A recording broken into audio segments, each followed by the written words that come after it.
चलिए, तो आज का जो सेशन है वो हम लोग का आधुनिक भारत के इतिहास पर है। आज जनरली हम लोग क्यूज़ स्टार्ट करने जा रहे हैं। हम लोग का आज का जो टॉपिक होगा वो यूरोपियंस का भारत आगमन से रिलेटेड होगा। तो चलिए स्टार्ट करते हैं। तो आप लोगों ने स्टडी कर लिया है? Yes sir. ओके, ठीक है।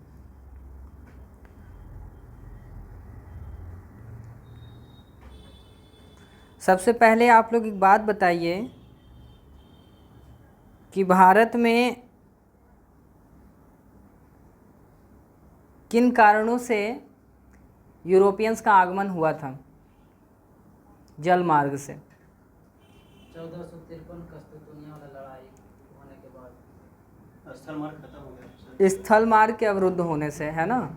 और क्या रीज़न था कि स्थल मार्ग अवरुद्ध हो गया? तुर्की के क्षेत्र पे अरबों का हमला हुआ था। 1453 में कंस्तुंतनिया क्षेत्र पे अरबों के द्वारा तुर्कियों पर हमला हुआ था। हाँ, अरबों के द्वारा तुर्कियों पे हमला हुआ था, जिसके वजह से स्थल मार्ग अवरुद्ध हो गया और जस्ट जल मार्ग की खोज फिर स्टार्ट हुई, है ना? इस क्षेत्र में सबसे ज़्यादा दिलचस्पी लेने वाला कौन कौन देश रहा? पुर्तगाल और स्पेन। भारत की खोज के लिए सर्वप्रथम निकलने वाला व्यक्ति कौन था? क्या वो भारत पहुंचा? कहाँ पहुंचा? अमेरिका पहुंचा। सर्वप्रथम भारत आने वाला यूरोपियन कौन था? Vasco D gamma. वैसे उससे पहले भी एक व्यक्ति रहा, बट लेकिन भारत तक वो just Cape of Good Hope से रिटर्न हो गया था। भारत पहुंचने वाला वास्को डी गामा। कब पहुंचा था ये? 1498 में। कहाँ ये रुका? मतलब कि भारत ये किस स्थान पे आया? केरल के बंदरगाह। कौन से बंदरगाह पे? किनके पास ये पहुंचा, या इनके स्वागत में क्या कोई व्यक्ति भी थे? जमूरियन, है ना? केरल के राजा थे। केरल नहीं कहेंगे, एक छोटा सा प्रांत का था वो। चलिए, अब ये बताइए कि भारत में कुल कितने यूरोपियन कंपनी आए मुख्य रूप से? नहीं, आए तो 6 ही बोलेंगे ना, 4 कैसे? आया तो सब कोई व्यापार के व्यू से आया, लेकिन कुछ टिका और कुछ नहीं टिका। कौन कौन आया? पुर्तगाल आया, ठीक। France, Denmark. क्रम से बताइए, आने वालों का क्रम से संख्या क्या रहा? बताना है, मतलब सिर्फ नाम बताना है? नहीं, टाइम भी बताना है। पुर्तगाल 1498 में आया सर। पुर्तगाल 1498 में, ठीक है। डच आया था 1595 में। 1595 में क्या ये भारत आया? इंडोनेशिया आया। इंडोनेशिया वाले क्षेत्र में आया था। तो पुर्तगाल आया था आपका कब?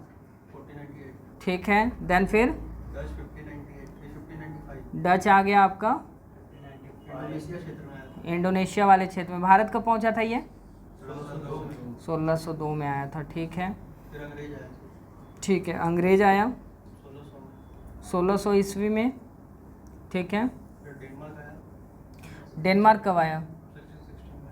1616 में, ठीक है। फिर फ्रांस आया, ठीक है, मान लेते हैं। कब आया फ्रांस?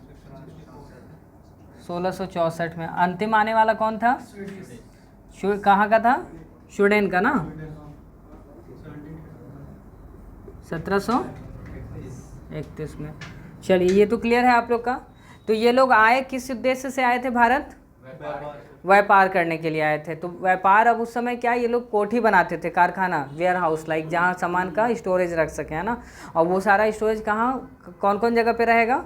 समुद्री मार्ग के आसपास, कह सकते हैं बंदरगाह वाले जगह पे, ठीक है। तो ये बताइए कि पुर्तगाल ने अपना सबसे पहला कोठी कहाँ स्थापित किया था? कोचीन में किया। कब? कोचीन में 1503 में, ठीक है। डेनमार्क कब किया है?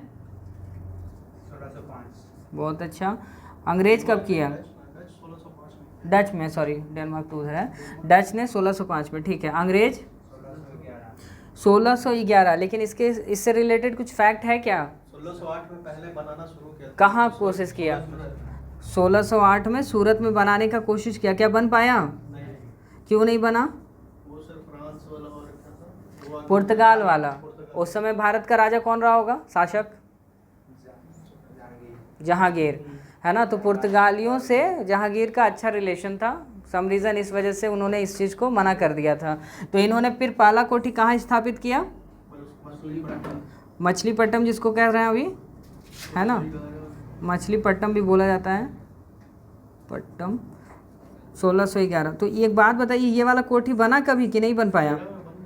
चलिए 13 में ये बन के तैयार हो गया, 1613 में ना।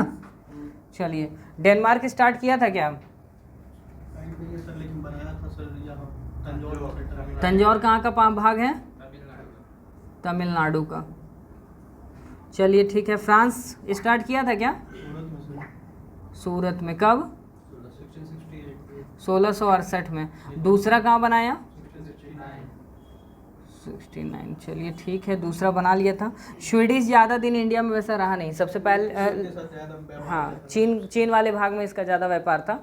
ठीक है, चलिए तो अब ये तो क्लियर हो गया, इसमें कोई डाउट तो नहीं जा रहा है। चलिए अब यहाँ तक आप लोग अच्छे से पढ़ लिए थे, है ना।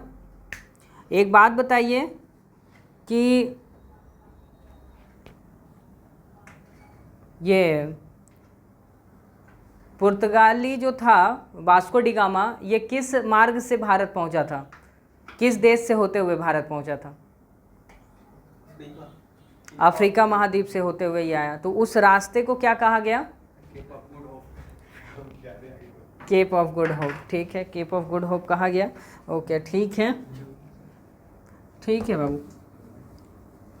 यहाँ तक आप लोग का बढ़िया से स्टडी, कोई डाउट तो नहीं है इसमें? चलिए ठीक है। तो केप ऑफ गुड होप उसको नाम दिया गया है ना। अच्छा एक बात बताइए, क्या वास्को डी गामा अकेले ही वहाँ अफ्रीका वाले भाग से अकेले ही क्या कहते हैं यहाँ पहुँच गया था? किसके माध्यम से? कोई सपोर्ट किया, कोई सहायता किया, मार्ग कोई दिखाया, कोई व्यक्ति था? अब्दुल मजीद। कौन था ये आदमी? ये अब्दुल मजीद, है ना, अब्दुल मजीद था। कहाँ का व्यापारी था? अपने भारत का ही, है ना, गुजरात का व्यापारी था। चलिए याद रहेगा। अब ये बताइए, वास्को डी गामा यहाँ से जब लौटा तो किन किन वस्तुओं के साथ लौटा? मतलब यहाँ से वापस जब अपने देश गया तो किन किन वस्तुओं को बेसिकली, जैसे सामान तो बहुत सारा था लेकिन मतलब कि कुछ है ना कि कुछ खास चीज़, तो वो क्या चीज़ था ये बताइए? वस्त्र और मसाला। मसाला क्यों?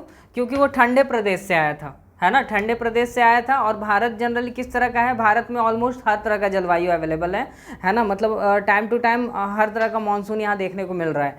तो यहाँ पास वो बेसिकली किस लिए आया था? मसाले की खोज में ही आया था, मसाला लेके गया। और वस्त्र और भी बहुत सारा सामान, जैसे बहुत सारे सामान में हस्तलिपि आप कह सकते हैं, हैंडक्राफ्ट समझते हैं? हाँ, तो हस्तलिपि आप कह लीजिए, क्योंकि उस टाइम अपने इंडिया का हस्तलिपि कुछ अलग ही चीज़ था। ठीक है, वो तो अंग्रेज़ों के आने के बाद से फिर कहानी क्लियर हो गया। चलिए तो अब ये बताइए कि क्या आप लोग को पता है कि वो जब सामान यहाँ से ले गया, सारा सामान बेचा, तो कितना प्रॉफिट में रहा सारा एक्सपेंसेस हटाने के बाद? 60% नहीं करेंगे, 60 गुना सारा खर्च हटाने के बावजूद उसका जो इनकम था ना, मतलब मुनाफा जो था वो 60 गुना अधिक था, मायने रखता है। तो इसी पर एक बात बताइए, 1498 के बाद वास्को डी गामा क्या भारत कभी लौटा था? 1602 में लौटेगा, हैं? 1502 में लौटा था, है ना। तब तो आप ज़्यादा है, उसको अमृत पिला दिए, बच गया होगा तब तो अच्छा दिन।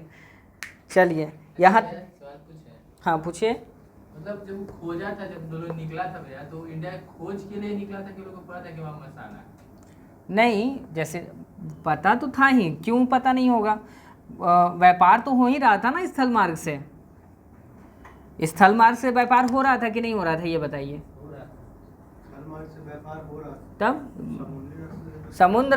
समुद्री मार्ग का खोज हुआ था, ऐसा नहीं कहना है कि पता नहीं था, पता तो था ही कि भारत से क्या क्या चीज़ आना जाना हो रहा है।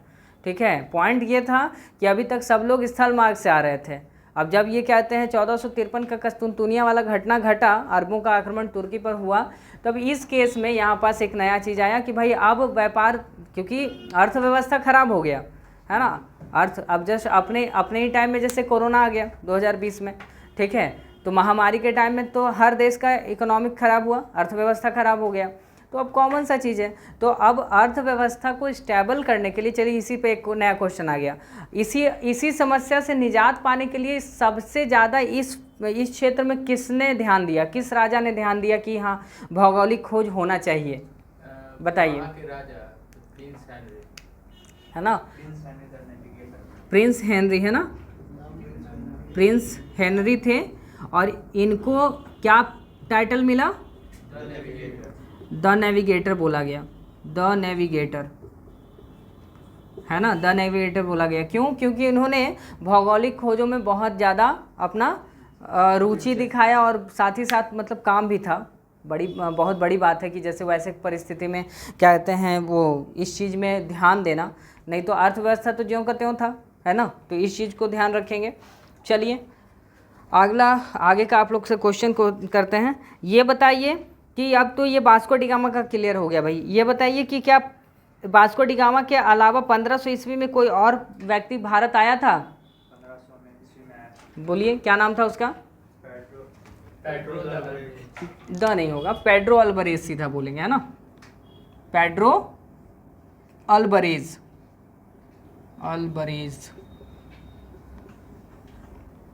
चलिए तो ये आया था। और क्या है आज का, यहाँ तक कोई डाउट? आप लोग इतना क्लियर बढ़िया किए हुए हैं। अब एक बात बताइए कि किस यूरोपियन सरकार ने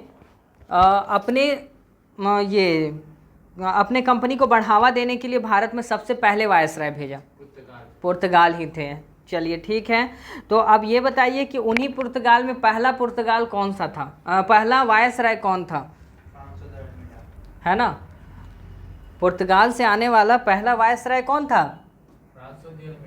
फ्रांसो द अल्मीडा। कब आया था?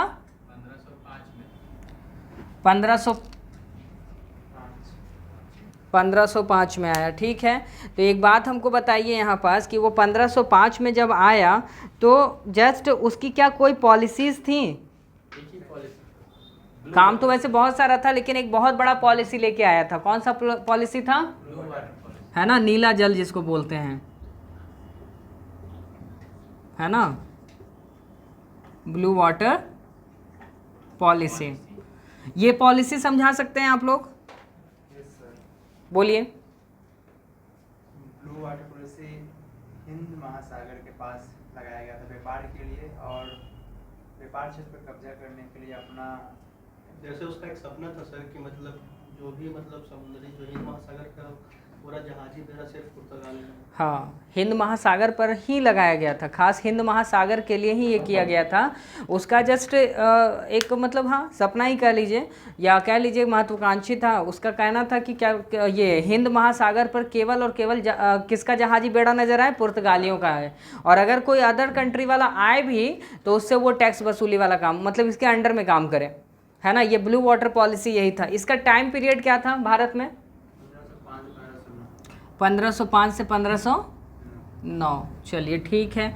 और तो इससे रिलेटेड कोई बड़ा फैक्ट नहीं है ना। चलिए अब एक बात बताइए कि इसके बाद कौन आया? इसके बाद कौन आया? 1509 में तो ये भाई साहब का काम चलिए तमाम हो गया। इसके बाद कौन आया? अल्बुकर्क आया, है ना, अल्बुकर्क। इसके बारे में सबसे बड़ा फैक्ट कौन बता रहा है? हम बोल रहे हैं सबसे बड़ा फैक्ट इसके बारे में बताइए। हाँ, वास्तविक वायसराय या वास्तविक संस्थापक इसको बोला गया कि भारत में अगर सही मायने में क्या कहते हैं पुर्तगाल कंपनी को बढ़ावा किसी ने दिया तो किसने दिया? अल्बुकर्क ने दिया। इसका टाइमिंग क्या है बाबू? 1509 से 1500 पक्का? हमको पता नहीं है इसलिए हम पूछ रहे हैं। चलिए इससे रिलेटेड अब एक क्वेश्चन हमको आप बताइए। इसको भाई वास्तविक संस्थापक तो कह दिए पुर्तगाल का, ठीक है। अगला क्वेश्चन आपसे हम ये पूछ रहे हैं कि इसने अपनी राजधानी, मतलब पुर्तगालियों के लिए इसने भारत में अपनी पहली राजधानी बनाई थी, वो राजधानी कौन सा है? कोचीन में। चलिए ठीक है। कोचीन इसका पहला राजधानी था। कोई अभियान चलाया था क्या ये? बीजापुर बीजापुर अभियान चलाया था। कब चलाया बाबू? 1510। अब ये 1510 में तो अभियान चला गया। ये बीजापुर कहाँ का क्षेत्र होगा? उस समय कर्नाटक साइड का आ जाएगा। हाँ, कर्नाटक गोवा सब मिला हुआ ही था, क्योंकि प्रांत बेसिस पे थे ना बटे हुए। अब ना भारत को हम लोग इस रूप में देख रहे हैं, पहले कुछ और कहानी था उस समय का। जस्ट जैसे मैसूर का नाम आप लोग सुने, वो क्या है आज प्रेजेंट कर्नाटक ही है आपका, है ना। तो बीजापुर बेसिकली अभी कर्नाटक वाले क्षेत्र में, और जस्ट गोवा। तो यहाँ पास ये बताइए कि बीजापुर में उस समय किसका शासन चल रहा था, किस वंश का शासन चल रहा था? आदिल शाही वंश, है ना, आदिल शाही वंश। कौन शासक कौन था उस समय? यूसुफ आदिल शाह था। ठीक है, यूसुफ आदिल शाह था। चलिए, तो यूसुफ आदिल शाह था, तो क्या हुआ? यूसुफ आदिल शाह ने हरा दिया था ना? नहीं सर, हार गया था। हरा दिया था कि हार गया था? हार गया था। उसके बदले क्या हुआ? उसने बीजापुर से कौन सा जगह छीन लिया? गोवा को छीन लिया, है ना। तो अब ये बताइए कि यहाँ तक तो क्लियर हो गए भाई कि 1500 में ये इन्होंने। अच्छा, ये गोवा उस समय से पुर्तगालियों के कब्जे में। गोवा आज़ाद कब हुआ? हम लोग का देश आज़ाद कब हुआ? 1947 में। देखिए, इसको थोड़ा सा ज़्यादा हाईलाइटेड करने वाली बात है ये, है ना। तो अब हमको एक बात बताइए कि भारत कब आज़ाद हुआ बाबू, स्मॉल डेट के साथ? 15 अगस्त 1946। यही है ना। लेकिन क्या गोवा भी उसी दिन आज़ाद हुआ था? कब आज़ाद हुआ? 1961 में। याद रखिएगा, है ना। चलिए, याद क्या रखेंगे, याद तो आप लोग किए हुए हैं। अच्छा, एक बात बताइए, अल्बुकर्क का कोई और पॉलिसी है क्या? पूरा पॉलिसी बताइए आप लोग, बताइए, है ना। चलिए, एक विवाह नीति। क्या था ये विवाह नीति? पुर्तगाल वाला मतलब ये क्या था ये बताइए। विवाह में दो लोग होते हैं, एक लड़का एक लड़की, एक होता है पुरुष एक महिला। और एक होता है स्त्री। तो ये पॉलिसी क्या था बताइए। पुरुष कौन रहता था? पुर्तगाली रहता था, है ना। पुर्तगाल और से भैया पुरुष को ला के हाँ, स्त्रियों से भारतीय महिलाओं से विवाह करवाया जाता था। क्या मनसा था, क्या कारण से ये भारतीय महिलाओं से ये ऐसा करवा रहा था? मतलब भारतीय पुर्तगालियों का विवाह जनसंख्या बढ़ा था भैया, अपना वंशज इसका विकास हो गया, पुर्तगालियों का विकास भी तो होता था। हाँ, एक जस्ट वहाँ के पुरुष आकर के भारतीय महिलाओं से विवाह करके यहीं बस जाते थे। मतलब दामाद नहीं बनना है, क्या बनना है? घर जमाई बनना है, ठीक है। और जस्ट अपना पॉपुलेशन भी बढ़ा रहे थे, बस्ती बसा रहे थे अपना, ठीक है। चलिए, और क्या पॉलिसी था बाबू बताइए। पुर्तगालियों का सबसे महत्वपूर्ण पॉलिसी बताइए। पुर्तगालियों का सबसे इम्पोर्टेंट पॉलिसी 3G का मतलब क्या हुआ, कौन बताएंगे? 3G का मतलब कितना जी? 3G। ये 3G का मतलब क्या होता था बाबू? God, gold, glory. गॉड का मतलब क्या होता है? भगवान। ईसाई, ईसाई वाले लोग हैं ना गॉड वाले। हम लोग भगवान। नहीं, हम लोग भारतीय हैं। चलिए, पहला गॉड तो पहला जी तो गॉड दिखा दिया, यानी ईसाई। ईसाई लाइक क्या? धर्म का अपना प्रचार, मतलब अपने ईसाई धर्म का भारत में प्रचार प्रसार करना, है ना, पहला चीज़। दूसरा क्या था बाबू? गोल्ड, सोना। गोल्ड का मतलब KGF में देखे हैं ना। हाँ। चलिए, तो गोल्ड का मतलब तो क्या है? आर्थिक स्थिति के लिए हाँ, यहाँ का जितना भी धान्य चीज़ है उसको उठा के कहाँ ले जाना? पुर्तगाल ले चल जाना, है ना। और यहाँ वाला माल मटेरियल ले गए वहाँ, और फिर अब अपने देश का विकास, ठीक है। और अंतिम और सबसे महत्वपूर्ण क्या था? ये तो भारत वाला कहानी हो गया। ग्लोरी, ग्लोरी का मतलब प्रसिद्धता, है ना। तो कहाँ प्रसिद्धता होगा? भारत में, यूरोप में। अब यूरोप से 6 कंपनी आया। अब जहाँ पता चलेगा कि पुर्तगालियों का इस लेवल पे बढ़ोतरी हुआ है भारत में, तो एक इज्जत बढ़ेगा ना उसका यूरोप साइड में, है ना। तो वो अपना प्रतिष्ठा बढ़ाएगा। तो ये सबसे बड़ा पॉलिसी था। अच्छा, वैसे तो पुर्तगाल से बहुत सारे ये हैं मतलब वायसराय हैं, लेकिन एक और महत्वपूर्ण वायसराय मैंने आप लोग को बताया था, क्या नाम था उसका? Nino da Cunha. Nino de Cunha. Cunha, ठीक है। बताइए इसने क्या किया था? इसने गोवा को राजधानी गोवा का बनाया। राजधानी बनाया था। फर्स्ट पॉइंट, गोवा को इसने राजधानी बना लिया, ठीक है। और क्या किया इसने? दमन और दीव को जीता। दमन को कब जीता बाबू? 1535। और दीव को? 1559। चलिए, डीडी गोवा के साथ आजाद हुआ। हाँ, और ये दोनों भी क्षेत्र कब आज़ाद हुए? 1961 में ही, गोवा के साथ ही आज़ाद हुए थे। चलिए, यहाँ तक तो कोई दिक्कत नहीं है। अच्छा, एक बात बताइए कि भारत में प्रेस के जनक किसको कहा जाता है? प्रिंटिंग प्रेस का? पुर्तगालियों को। पुर्तगालियों को, है ना। प्रिंटिंग प्रेस का जनक पुर्तगालियों को कहा जाता है, पुर्तगाली को कहा जाता है, ठीक है। अच्छा, एक बात बताइए, पुर्तगाली अपने साथ क्या आए? कुछ लेके आए थे मतलब खाद्य पदार्थ में क्या क्या लाए हैं? कौन बता रहे हैं? अनानास, गन्ना लाया था क्या? अनानास, गन्ना और पपीता। गन्ना लाया, अनानास। ठीक है। पपीता भी लाया, अनानास, शुगर केन पपाया, है ना, छोटा मोटा बहुत सारा। और भी बहुत सारी चीज़ें। इत्यादि। चलिए, तो ये तो क्लियर हो गए। अच्छा, तो अब एक बात बताइए, डच को अभी प्रेजेंट टाइम में आप लोग किस नाम से जानते हैं? हॉलैंड और नीदरलैंड। हॉलैंड और नीदरलैंड के नाम से। डच स्टार्टिंग में तो आप लोगों ने बताया कि इस भाई भारत नहीं आया था। 1595 में किस क्षेत्र में आया था? इंडोनेशिया। इंडोनेशिया वाले क्षेत्र में आया था। लेकिन एक बात बताइए कि क्या अकेले पहुंचा कि कोई गाइड किया, मतलब किसी व्यक्ति के साथ आया था डच? कार्लिनियस हाउटमैन था। कार्लेनियस हाउटमैन, है ना, इंडोनेशिया वाले क्षेत्र में आया था, है ना। क्या नाम था? कार्नेलियस, आउटमैन। कार्नेलियस, हाँ, ये ऊट नहीं होगा भाई, हाउटमैन, है ना। चलिए, क्लियर है ना, कोई दिक्कत नहीं है ना। एक बात अब बताइए, बेसिकली इन्होंने भारत से किस चीज़ का व्यापार किया? खास तर, है ना, सूती वस्त्रों का, है ना, सूती वस्त्रों का किया, ठीक है, बहुत अच्छा। इसके बारे में एक फैक्ट मैंने बताया था कि सभी यूरोपियंस कंपनी में ये क्या था? सबसे उत्तम कंपनी था, हाँ, क्योंकि ये अपने साझेदारों के साथ इक्वलिटी का व्यवहार रखता था, बराबरी का, है ना। लेकिन बदकिस्मती था, ये टिक नहीं पाया। बताइए कौन सी घटना के कारण ये भारत से अलविदा कह दिया, भारत को छोड़ गया? बोलिए बोलिए जल्दी, टाइम ओवर हो रहा है। वेड्रा का युद्ध। वेड्रा का युद्ध, है ना, वेड्रा बोलिए या बेद्रा बोलिए। बंगाल का। कहाँ का क्षेत्र था? बंगाल। बंगाल का है भी। कब हुआ था ये युद्ध?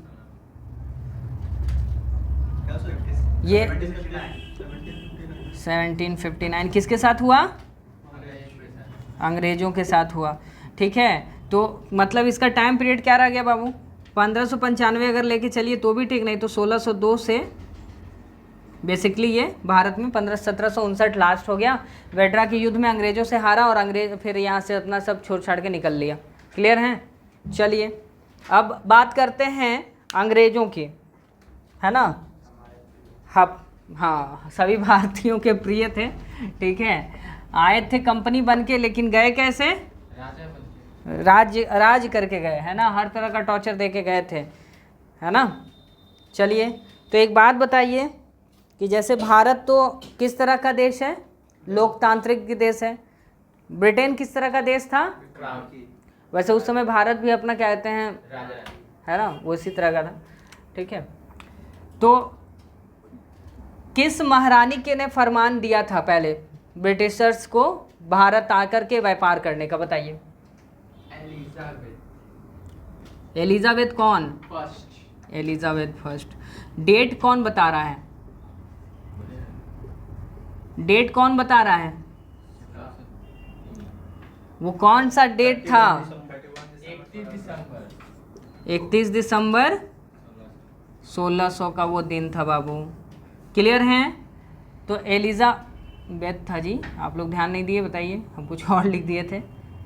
चलिए, एलिजाबेथ प्रथम। अच्छा, ये टाइम पीरियड देखिए, इस समय के हिसाब से क्या लगता है भारत में कौन रहा होगा राजा? है ना, मध्यकालीन भारत के सबसे महान राजा थे वो। अकबर महान। अकबर महान। पूरा नाम क्या है? जैनुलाब्दीन जलालुद्दीन मोहम्मद अकबर। वैसे और भी बड़ा नाम है इनका, अकबर थे। अकबर जो मेन अकबर थे वही है मध्यकालीन। इस टाइम में कहा जाता है क्या, मध्यकालीन भारत का क्या स्थिति था, अपने उच्च स्तर पे था। है ना, फाइनेंशियल स्तर पे क्या था, गिरा हुआ था, ऊंचा था, ऊंचा था। क्लाइमैक्स पे पहुंचा हुआ था। इस लेवल पे फिर दोबारा नहीं गया है, ठीक है। आज तक आज तक नहीं कहेंगे। चलिए, तो ये तो हो गए। अच्छा, ये एलिजाबेथ प्रथम ने तो फरमान दे दिया। किसे फरमान दिया था बाबू? अकबर के नाम अकबर के नाम।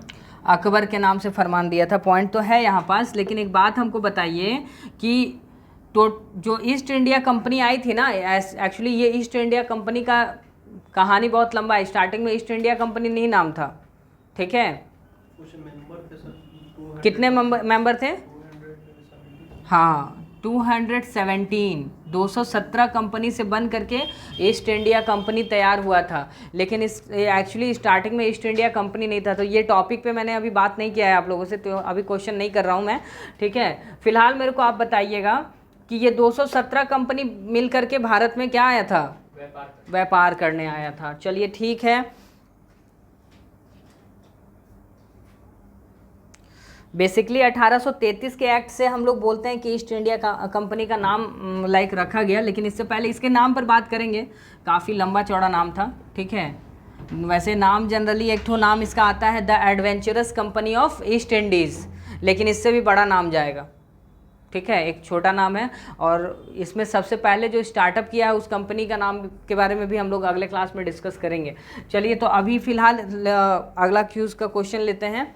आप लोग का अगला क्वेश्चन ये है कि एलिजाबेथ की मृत्यु कब हुई थी? 1603 1603 में। और अकबर की 1605 1605 में, है ना। याद रखिएगा, एलिजाबेथ यानी ब्रिटेन की महारानी की मृत्यु 1603 में, और उसके ठीक 2 साल के बाद अकबर की मृत्यु हो गई थी 1605 में। अच्छा, यहाँ पास आप बताइए कि ब्रिटेन में फिर शासक कौन बने एलिजाबेथ के बाद?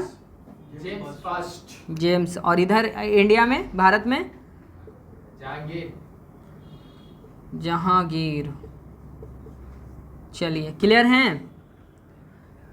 कोई डाउट है क्या?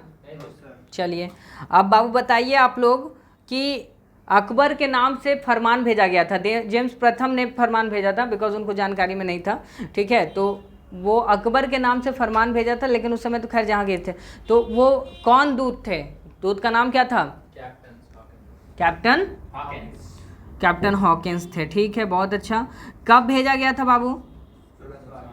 1608 में, बहुत अच्छा। अब एक बात मेरे को बताइए, 1608 तो आप लोगों ने बोल दिया, ये जिस जहाज़ से आए थे उस जहाज़ का नाम हेक्टर था, ठीक है, हेक्टर। और इसी में एक रेड ड्रैगन का भी नाम आएगा, ठीक है, उस पर भी चर्चा करेंगे।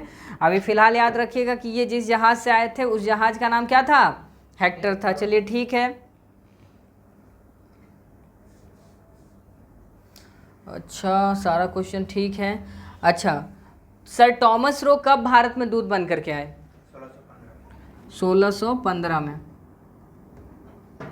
ठीक है, बहुत अच्छा। 1615 में। जॉन सरमन का नाम मैंने बताया था आप लोग को, जॉन सरमन।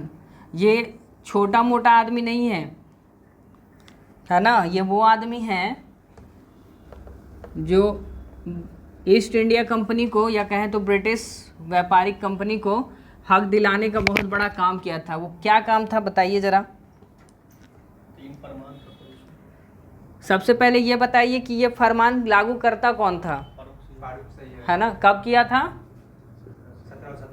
1717 1717। कौन था ये? उत्तर मुगल काल थे। हाँ, उत्तर मुगल काल नहीं बोलेंगे, उत्तर मुगल काल का था, ठीक है। तो फारूक सियर। और इसके बारे में मैंने आप लोग को एक फैक्ट बताया था, इसको क्या बोला जाता था? क्या?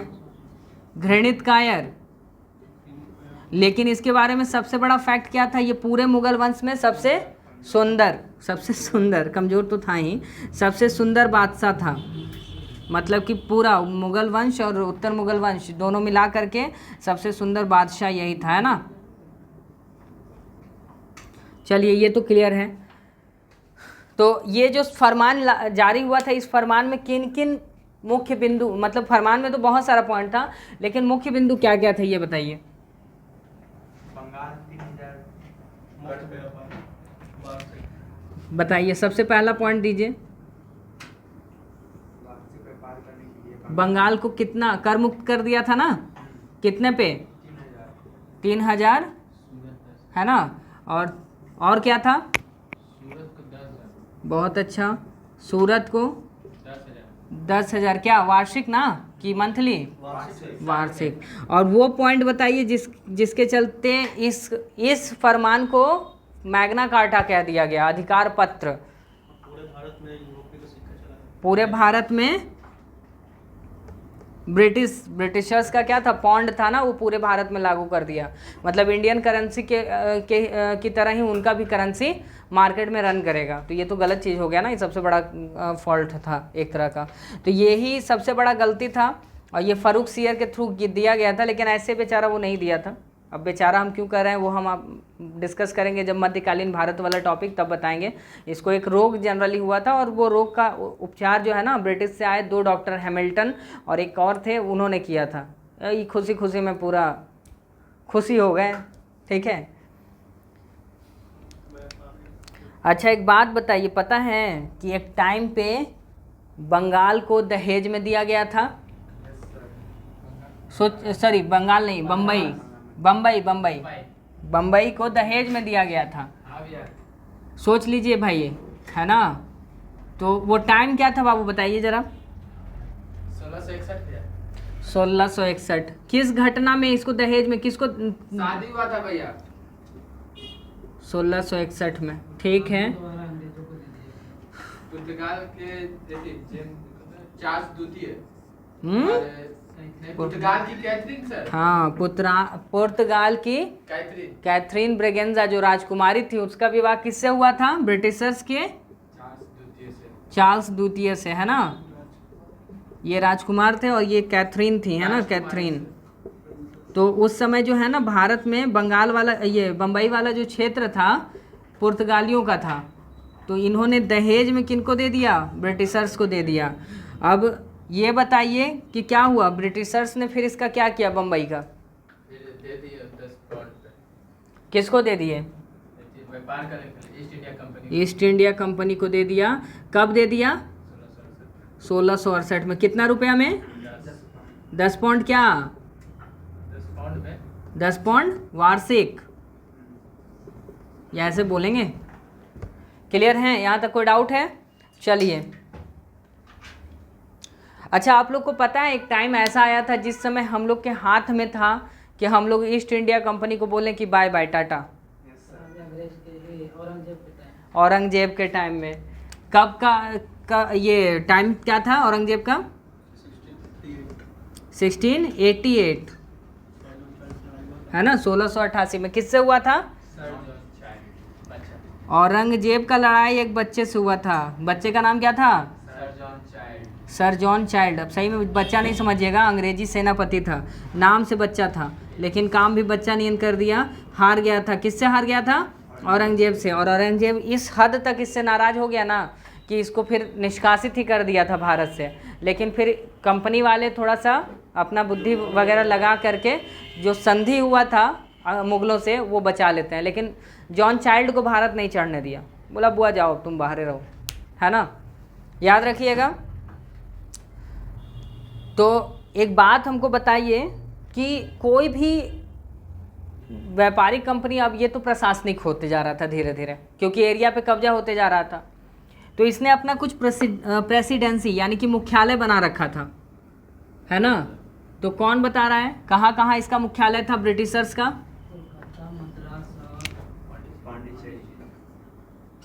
कलकत्ता वाला इसका प्रेसिडेंसी का नाम क्या था? फोर्ट विलियम, है ना। फोर्ट विलियम, फोर्ट का मतलब क्या होता है? किला, है ना। तो किला का नाम ही यहाँ था। अच्छा, इस किला के पहले मतलब जो मेन थे एज अ प्रेसिडेंट कह लीजिए, कौन था? आयरकुट। अच्छा, अब मद्रास वाला बताइए, है ना, हेड कौन था इसका? आयरकुट। आयरकूट। मद्रास वाला क्या था? जॉर्ज था, फोर्ट लगा लीजिएगा, जॉर्ज था। चलिए ठीक है। और एक बात बताइए, पांडिचेरी वाले का क्या नाम था? लुई, लुई नहीं, लुई, फोर्ट लुई। पांडिचेरी का नाम क्या था प्रेसिडेंसी का? Fort Louis. चलिए यहाँ तक तो क्लियर हैं आप लोग। चलिए, डेनमार्क में वैसे ज़्यादा क्वेश्चन अपना बनता नहीं है पढ़ने का, फिर पढ़ेंगे बाद में उस पर, ठीक है। तो अभी अगला जो टॉपिक उठाते हैं क्वेश्चन का, वो उठाते हैं फ्रांस वालों से, है ना, क्योंकि फ्रांस भी अच्छा टक्कर दिया था। किसको टक्कर दिया था? अंग्रेजों को, ठीक है। इसका डुप्ले जो था ना, इसको थोड़ा डुबा दिया, थोड़ा बुद्धि से काम लेता तो डुबाता नहीं। चलिए, तो फ्रांस की बात कर लें। तो एक बात बताइए, फ्रांस अपने देश में कब आया? तो उस समय वहाँ का कोई राजा रहा होगा, क्या नाम था राजा का? क्या नाम था?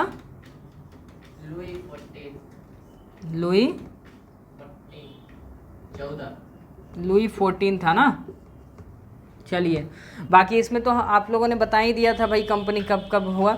अच्छा, एक बात बताइए, फ्रांसीसियों द्वारा कब्जा किया गया था पांडिचेरी पर, कब? वैसे पहले और भी कंपनी गया था, ये तो आप लोग को पता ही है, लेकिन फ्रांसीसियों ने कब कब्जा कर लिया पांडिचेरी को? 1673, है ना। 68 में आया, 64 में आया, 68 में पहला कोठी डाला, 69 में दूसरा कोठी, और फिर 73 में पांडिचेरी पे कब्जा कर लिया था, है ना। 1673 में कब्जा कर लिया था। ये बताइए मेरे को, 1674 में भी कहीं कब्जा हुआ था? कहाँ बताइए? माही और कारिकल, है ना। और ये सब कब आज़ाद कब हुआ था बाबू? 1947 में ना, 1954 में हुआ है, ठीक है, याद रखिएगा। गोवा 61 में, और ये सब जब कब हुआ? 54 में हुआ, ठीक है। मतलब पढ़ाई हो गया, आप लोग फंस नहीं रहे हैं।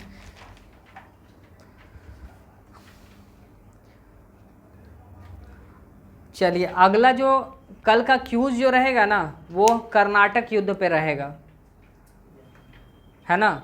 आज का इतना ही रखेंगे, कल का हम लोग बात करेंगे कर्नाटक युद्ध पे, और हम लोग बात करेंगे कर्नाटक युद्ध पे।